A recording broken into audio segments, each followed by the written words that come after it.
Welcome to the third episode of Becoming Breathwork, the podcast. Today we are going to discuss changing the breath. If it's necessary, for which reasons, when, And how, when? Yeah. and what happens when we change our breath. So we tap into again to the difference between breath as a tool versus breath as a relationship, and we're going to look a bit more about breathing awareness versus modulating the breath. Katja, how are you today? Was so very excited. Extremely, extremely very excited about this conversation. Also because I know the show notes up front, right? And I know kind of where it's going. And I'm like, yes, yes, yes, yes. We're getting to the like meat and potatoes of things slowly, slowly but surely. Yeah. Yes. Okay, where should we start?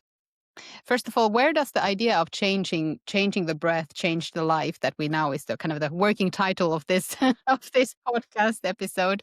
Where does it come from? There has been for thousands of years the idea of the connection between breath and health, or breath and the states of consciousness, and how we can affect our experience through the breath. So breath is clearly linked to to how we are, how we feel, what kind of experience of life do we receive or we have, and the changing the breath, change your breath, change the life is a quite it's quite a strong statement. Very, I would very. say. It puts is puts such. some like a good amount of pressure, like good amount of expectation and pressure on your breath. Exactly. And also at the same time, it shows how much potential we have already talked so much about, or I have mentioned so many times, unlimited potential that the breath has. It has a lot of potential. And I like usually first to ask, like, change your breath, change your life. You would kind of want to know how you are changing your breath, because if it affects so much your life experience, don't do it lightly. Don't do it And what are just you for the sake changing in of. the first place? Yes. Okay. To get into the topic, I would want to start with my experience, my experience with pranayama, with quite strong pranayama practices, because my background is in yoga, and I have always loved pranayama as a practice form the most. So pranayama means. Can I before you continue, because you Yes. said my background is in yoga, I just want to make sure that everybody knows that your background is not just yoga, but you are literally probably, yeah, definitely the most educated person I know on breath. So Okay. it's not Yes. just yoga and pranayama. And for those who like, of course, your people know you and know your background, but there's the people who don't know maybe. Mm. Just want to make sure that everybody knows. And as I said before, you are the best, in my opinion, the best breath worker out there.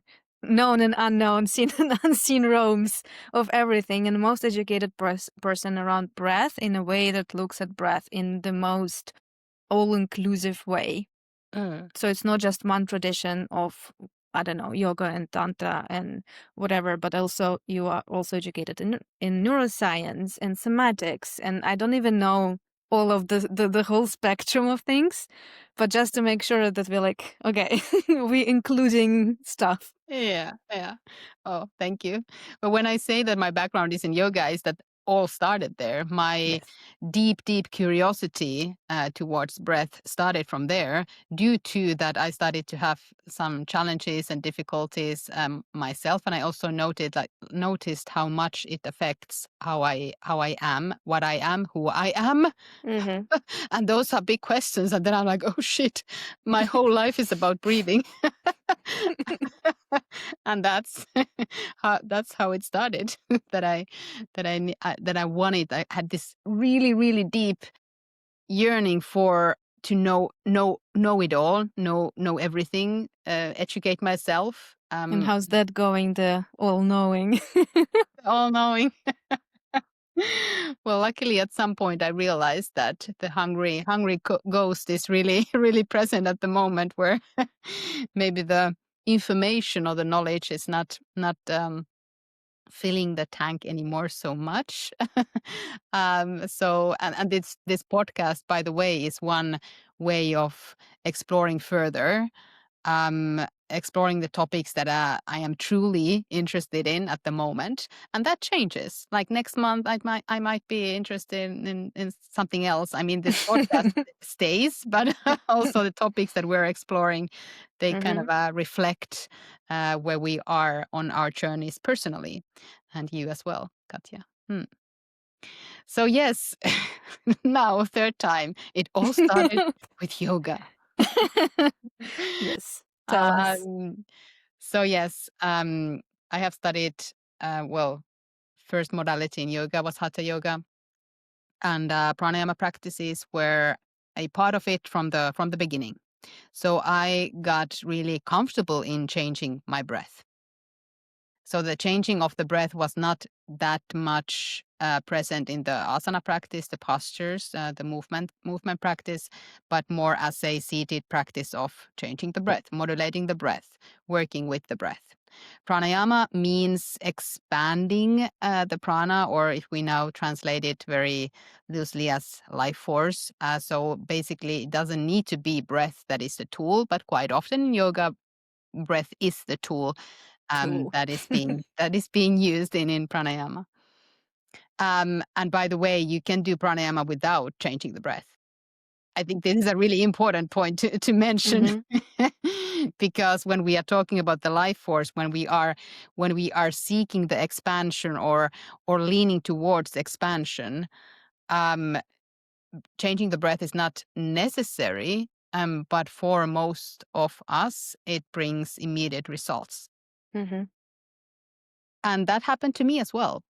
After months, years of practice, it really felt like a dosage that I needed every day in order to be more in the space of and state of clarity, some kind of balance. But it also messed up my system a lot, like Mhm. a lot. At some point, I was not able to hold my breath anymore, because holding the breath in many kind of a more intense pranayama practices is a part of the flow. And then at some point, I noticed like, oh, I'm not able to hold my breath anymore, more than I don't know 10-20 seconds, and I really struggled because everyone around me, if I was practicing in a group, was holding their breath, and I was like, "Oh, I'm such a bad practitioner. I'm not able to hold Yeah. my breath." And then I also started to get this. Like I was with my boyfriend in living in a yoga ashram, and I started to be very uninterested of him. I was like, I don't care about the life about life really. Yeah, yeah, yeah. I only cared about my inner world, which is so fascinating. I only cared about my inner world and my experience, and I wanted to get more. I was kind of like a chunky, and this happens to Mhm. many, like a Oh, chunky of, yeah, oh, yeah. give me more, give me more, give me more, give me more access, give me more of this like blissful state. Mhm. Because breath is it can be a very blissful practice to and form of practice to cultivate. But all these side effects for someone who wants to live in like somewhat normal life, and I don't mean to make anything out of the word normal here. The life that you kind of want to live. You want to have relationships. You want to maybe work and record a podcast or something like that. Mhm. Something like that. It was not very sustainable state to live in. And okay, well, coming back to I started to have a lot of challenges with my breath and with my nervous system. I was hyper aroused all the time.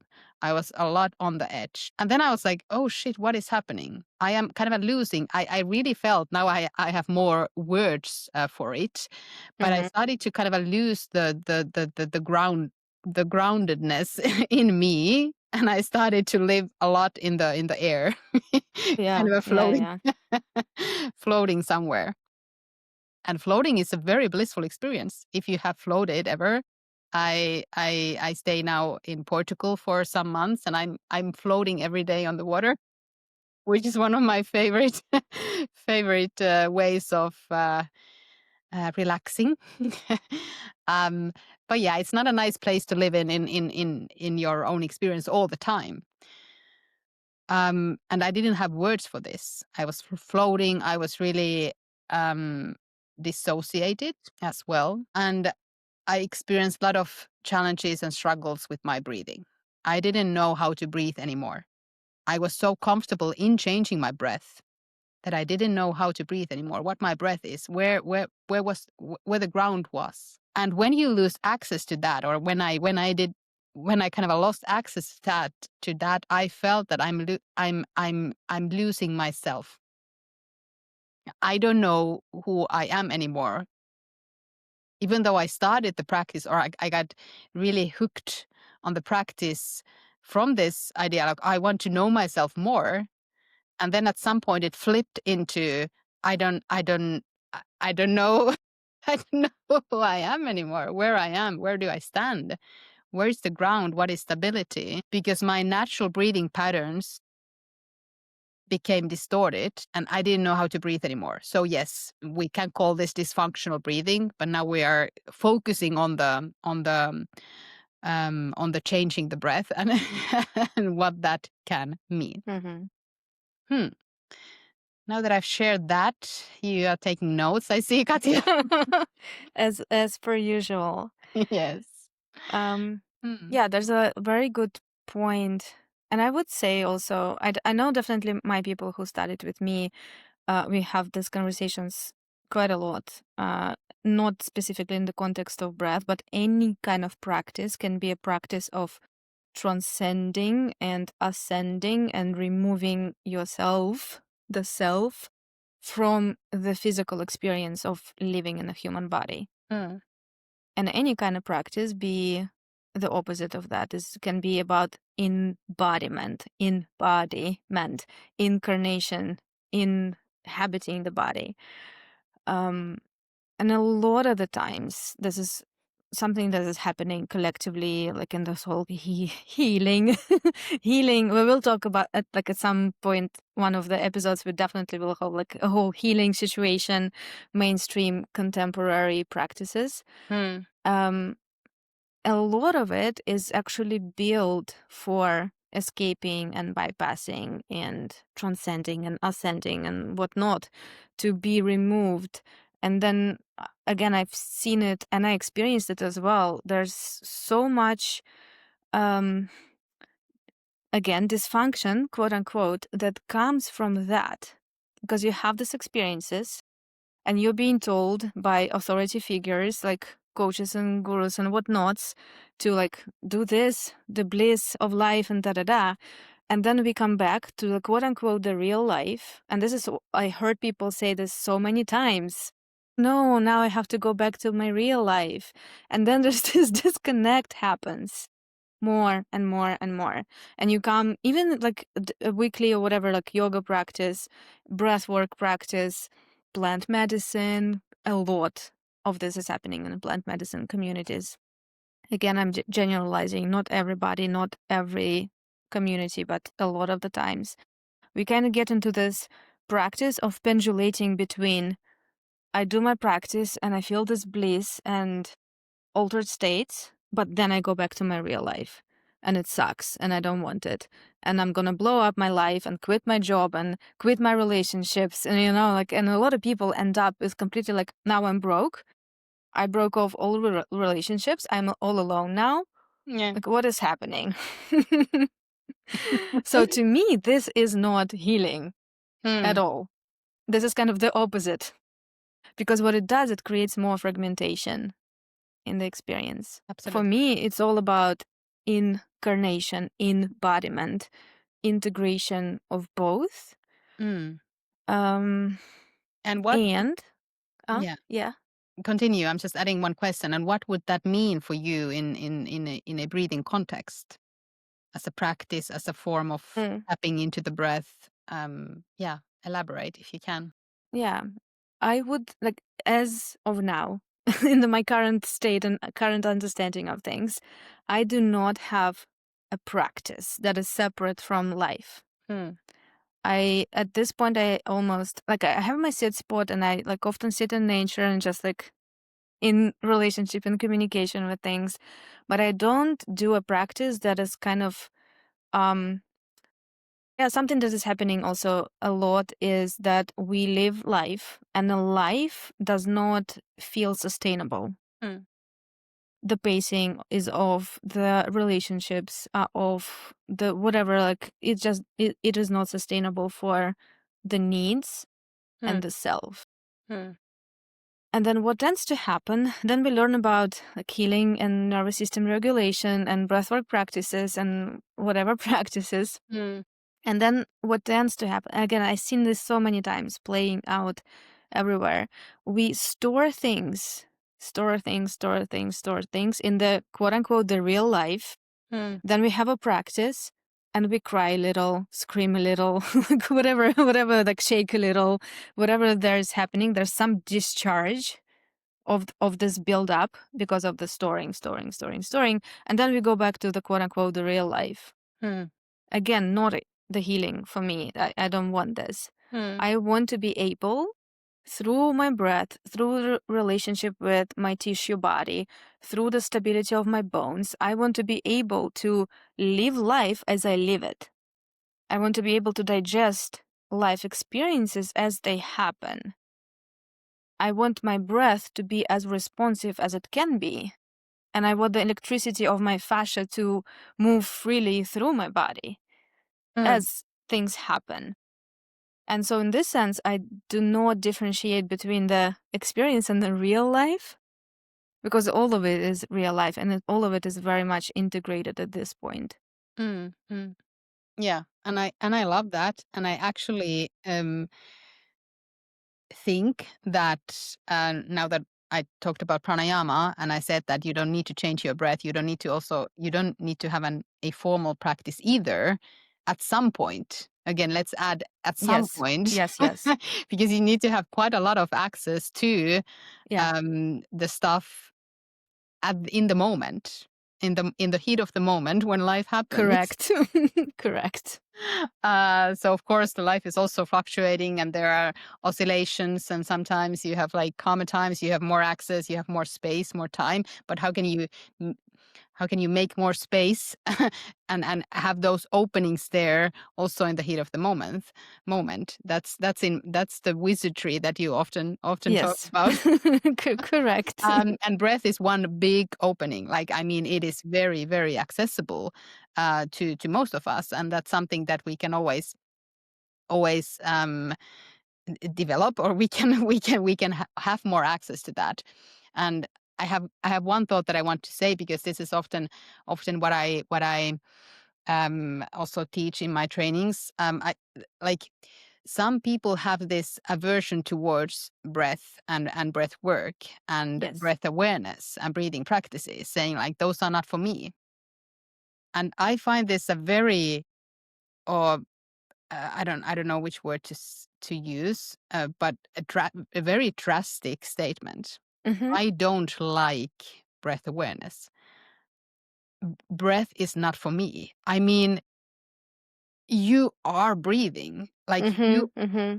to me, that feels like, and this is not a judgment. This is just how I, as a practitioner, see this. That's like a suppression of a big part of, or a big thing in you that is all the time there, reflecting what is happening. Because breath always does that. It is, in a way, one of the most accessible ways into your inner world, and also into the relationship that you have with everything, and it is all the time reflecting what is happening. And if you turn that down with this, like, I don't like this, because you might have some not so nice experiences in breath work, in changing the breath, in modulating the breath, in trying to breathe in some way, of breathing Hmm. rhythms, whatever it is. I hear this often. You are turning your back to a big part of you, that, or a very potent access point.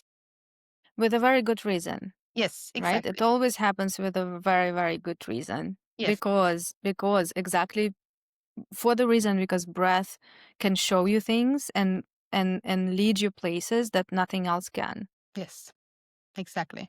So just want to make it like super, super clear. If any of this is like feels familiar for a very, very good reason. Absolutely. Absolutely. The point that I don't agree there is that we, I think we mentioned in the first episode, like breath work is not for like you don't need to do breath work.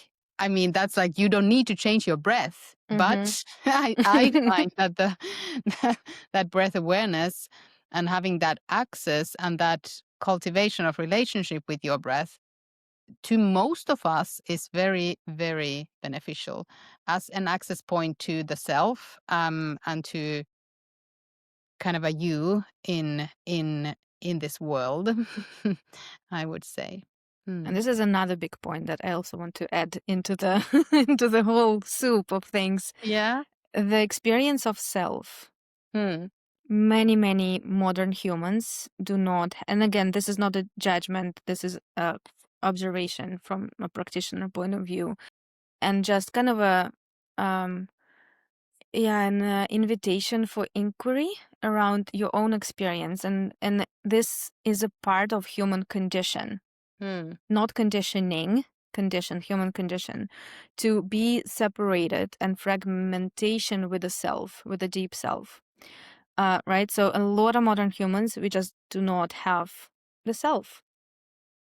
And ask me how I know. Like this is the ask me how I know situation. Yes. How do you know? How do you know? Because for years and years, right, I lived so much in response to everybody else and everything else Hmm. that like slowly the self was just put more and more and more to the background, Hmm. and eventually kind of ended up in a place where I had no idea what the self even is. And so there was no stable place of self for me to stand in. Hmm. And then if someone comes to me and I don't have a self to stand in, and I'm like everywhere and nowhere, and I'm like really involved with these people, and I don't have my own opinions about anything, and I have no idea what is happening with the body, with the mind, with whatever, and someone says like change your breath, change your life, Hmm. I don't know. I totally did, and I would, and I did, because again, authority figures and this all the power dynamics, which we can talk about in some Hmm. at Yeah. some point, because it's also so fascinating as well. But when there is no strong sense of self to begin with, Hmm. like no amount of changing your breath will do anything long term. Probably what it will do, even, it will add more dysregulation, if we want to talk these terms. Hmm. Dysfunction, dysregulation, which is again the ask me how I know situation. Yeah. Yeah. Guided into a practice of drastically changing the breathing rhythm and pattern Hmm. without having any idea of my baseline, Hmm. any idea of my own baseline, of my own coordinates, of stable ground of self. Hmm. Hmm. I was like blown out of the water for months and months and months. Hmm. Yeah. And I feel and I know that many breathwork spaces, that whether it is a hyperventilation breathwork practice or long-term pranayama practice or whatever it is, tend to trust a bit too much in that the breath will kind of fix everything, or that Yeah. that kind of like the system through shaking of it a little bit will find some kind of balance, or homeostasis, Mm-hmm. whatever we talk about. That, in my opinion, in at least 50% of the cases, is not true. I mean, 50% is a very safe bet. Maybe it's even Mm-hmm. I was more. like, nah, is it 50 though? Well, we need to, also say that many people do benefit and experience that there are great benefits in this kind of spaces and practices. But there is always the uh, and it's not even an exception. It's just Mm-hmm. the basic fact that without the self, or without the, where do I stand? What am I changing? What am I Exactly. even working with? Exactly. Is it's it's such a huge, important question that is very often not asked at all, or it Mm-hmm. is guided in the beginning of the practice as like, notice the sensations in your body, and 1 minute later, okay, let's change the breath.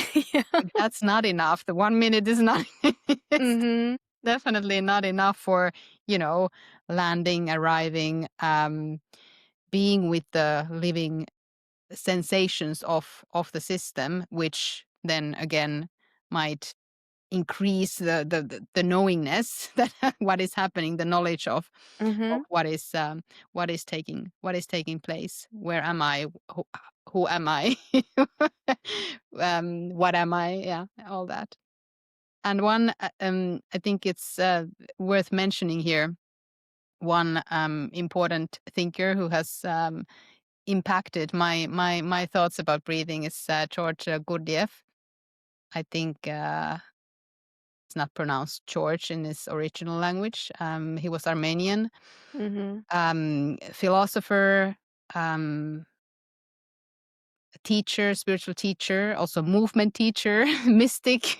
So a very interesting person. Which I had one thought about this morning. Well, like, we are so specialized in these modern times. Well, like, okay, I'm a breathing educator, and that's all that I am. I'm like, oh shit, Yeah, that's not. yeah. I want to be a philosopher and and a movement teacher and a mystic and all I that. was thinking about this yesterday.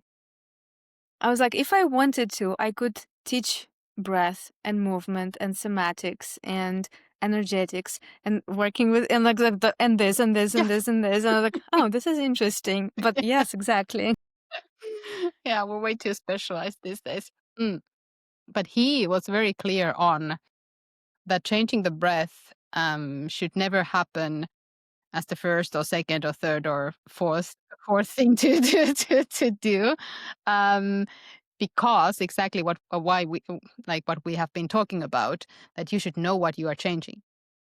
You should know what you are tapping into. You should know what you're doing when you're changing the breath. And these are not warnings. Like, nothing bad will happen. In a, like, I mean, sometimes there might be re-traumatization. Yes, sometimes there might be, long-term dysregulation. But usually, nothing bad will happen if you change your Mm-hmm. breath. Let's say that you go into a coherent breathing practice. Like, it's, Mm-hmm. nothing bad will happen, but maybe nothing really long-term beneficial things comes out of it if these conditions are not met Mm-hmm. that we mention here.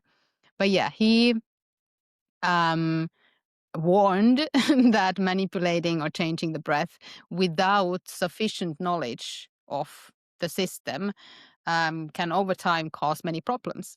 And when I started again after, and when I started to have these challenges myself, this dysregulation, dysfunctional breathing, inability to hold my breath, low carbon dioxide tolerance, arousal, all these that I then later got names for, I was like, and I started to read a little bit more about Gurdjieff's work as well. I was like, oh shit, that really happened to me.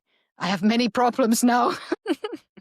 So the breath can always show us if we listen. Yes. It always shows us where we are if we listen. But if we don't listen, we might force our system to a direction or through something where it is not ready to go. Or, I mean, a readiness is even a bit, I don't know if it's the right word here, because it might not be even something that we need to go to. Mm-hmm. Mm-hmm. There's not the natural movement direction that is already happening, and Yes. we can by will we can override it very often. Yeah. Mm. Yeah. And Gurdjieff emphasized the knowledge of the system through self-observation, which in our language maybe would be listening. Mm-hmm. Listening as a core competence of of any breathwork practice, and very, very essential in becoming breathwork. I just want to add here as well. There's a question that I ask my students and clients very often, and they get very annoyed by me. And like the same question I ask myself, like, what do you want? Yeah. Very simple. What do you want Yeah. with this? Like when you come into my training, what do you want? Yeah. When you do a breathing practice, what do you want? Right? And very often people get like super confused and I don't know. And sometimes there's a very like a vague expectation of something, and then this something doesn't happen. And there's like again this like friction. So always starting like what do I really want? What is the most, like in my languaging also, like what is the most effortless, effective, efficient outcome and a way of me being in this practice or training or whatever relationship Yeah. body. Yeah. And most people don't know the answer to No. this, which is again like, what are you changing if you Mm-hmm. you don't have some kind of Yeah. idea, felt Yeah. sense, intuition about it? I think it's like we tend to do things because they are trendy or that we are promised Yeah. things, Yeah. rather than through the deep listening of Yes. what is really right, good for me. Hmm.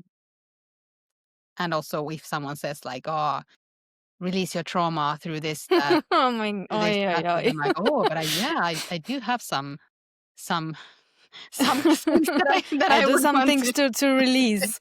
Yeah, yeah, yeah, So, cliffhanger for the next episode. We will talk about yeah, trauma release, quote unquote, yeah. trauma work and Mm, other mm, stuff. yeah. And I want to add some things about the changing the breath. Quite often, if I guide people to breath awareness, the breath already changes because we Yes. interfere. And then the practice is how can I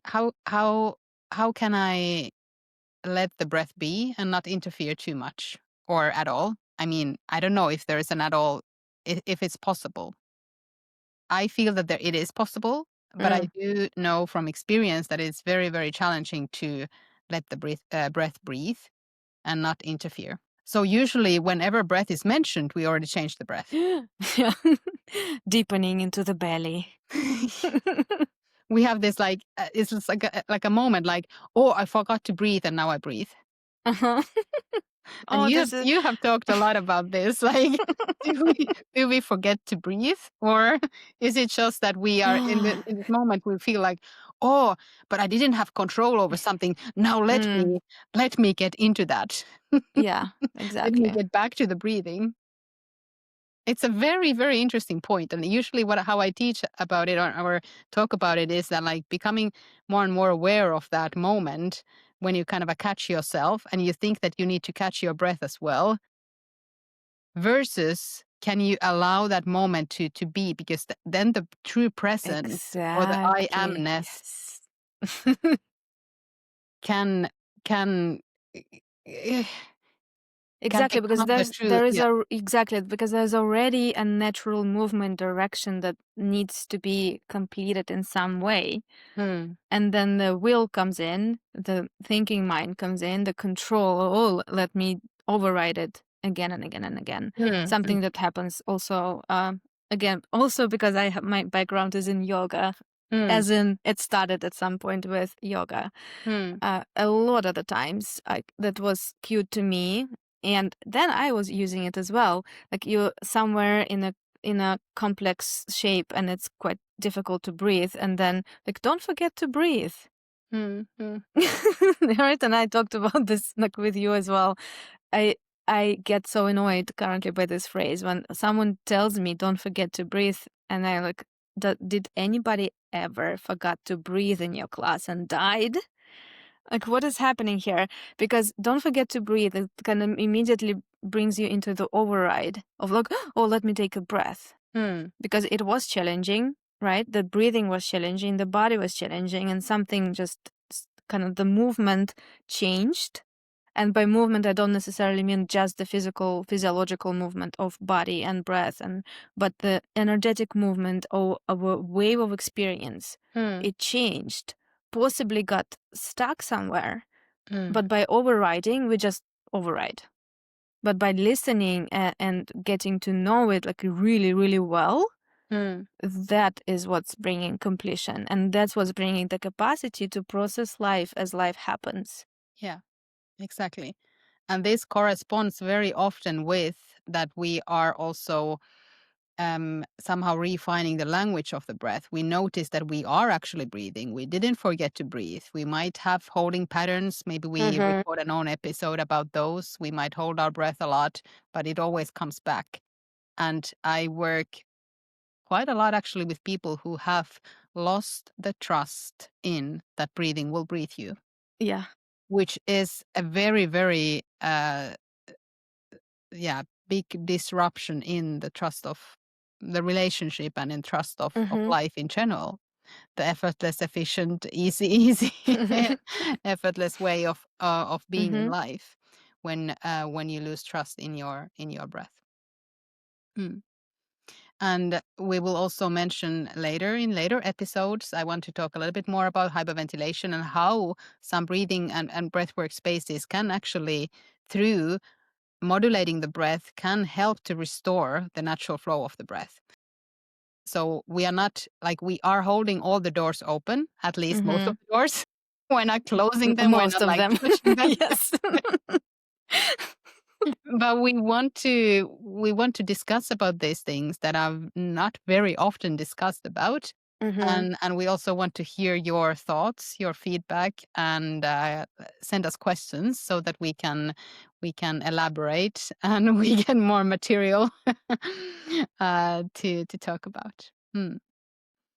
I think our episode number 3 is complete. The end. Thank you, Katja, and we'll be Thank you. Bye. Bye-bye.